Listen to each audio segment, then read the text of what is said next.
Hello everyone, मैं मुकुल अग्रवाल आप सबका आप ही के यूट्यूब चैनल में स्वागत करता हूं बड़ी खबर के साथ। आईओसी आईओसी देश की सबसे बड़ी रिफाइनरी और fuel retailer Indian oil corporation company. Correct, IOC Indian oil corporation. अब इस कंपनी पर बहुत बड़ा कर्ज है, 1,16,000 करोड़ रुपए का बहुत बड़ा कर्ज है। अब जो खबर है उसको ध्यान से सुनिएगा, क्योंकि आप लोगों को ऐसे जो स्टॉक सस्ते होते हैं उसमें इन्वेस्टमेंट करना बड़ा पसंद आता है, बट उसके पॉजिटिव निगेटिव को आप लोग कभी नहीं देखते। तो प्लीज आई विल रिक्वेस्ट ध्यान से समझिएगा, क्योंकि इससे पूरा का पूरा ऑयल सेक्टर जो है ना, रिफाइन का जो ऑयल सेक्टर का जो भी है, गैस का है, आपको सारे स्टॉक के बारे में बेहतर समझ में आएगा। अब चैनल को सब्सक्राइब तो कर लें, तभी तो इतनी अच्छी खबर हम लाते रहेंगे और आपको इंफॉर्मेशन मिलती रहेगी।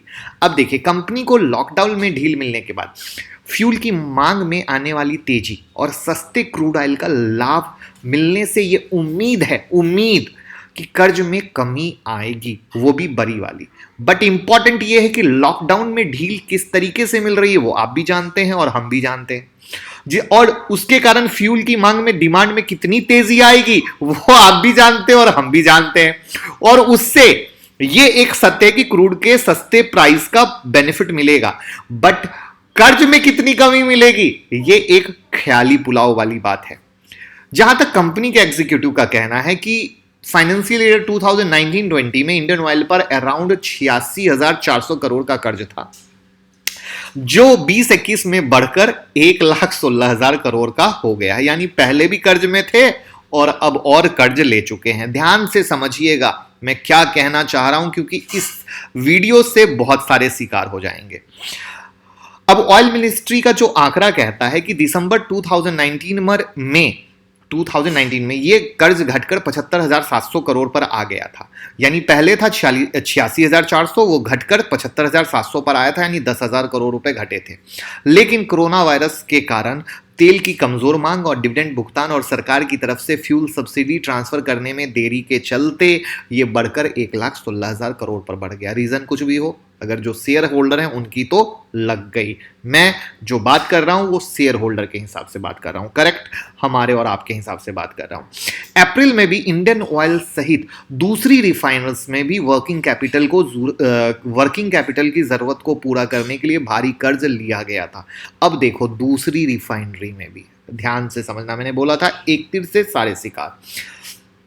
अब 30 अप्रैल को इंडियन ऑयल ने 7,000 करोड़ के कमर्शियल पेपर बेच डाले और आईओसी के एक एग्जीक्यूटिव ने बताया कि कर्ज को लेकर पिछले कुछ समय से दबाव बना हुआ है। दबाव बना रहना चाहिए।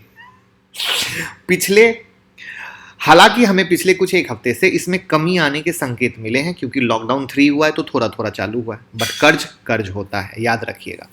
मांग बढ़ने और सस्ते क्रूड का फायदा मिलने की हमें पूरी उम्मीद है। और सरकार ने रिफाइनरी की जो फ्यूल सब्सिडी का ट्रांसफर नहीं किया वो भी करना चालू कर दिया।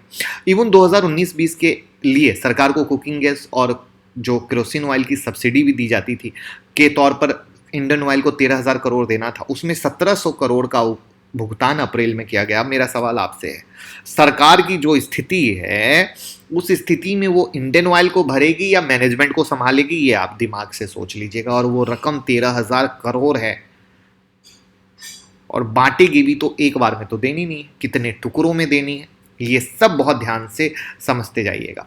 इंडियन ऑयल ने मौजूदा फाइनेंशियल ईयर में 26,000 करोड़ के पूंजीगत खर्च की योजना बनाई है, बट महामारी के दौरान कोई योजना में बदलाव ही नहीं किया।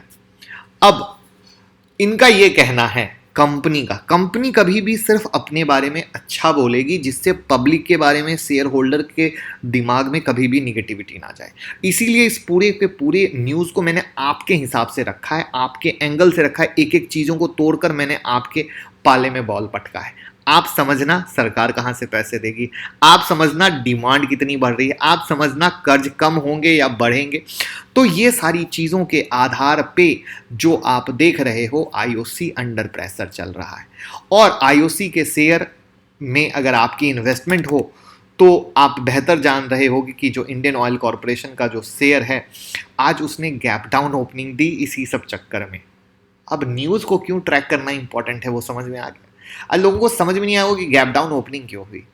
72 रुपये 90 पैसे का लो मारा, 76 रुपये के पास चल रहा है, और इवन जो इसने पुराना लो मारा था 74-45 का, उसको भी तोड़ डाला।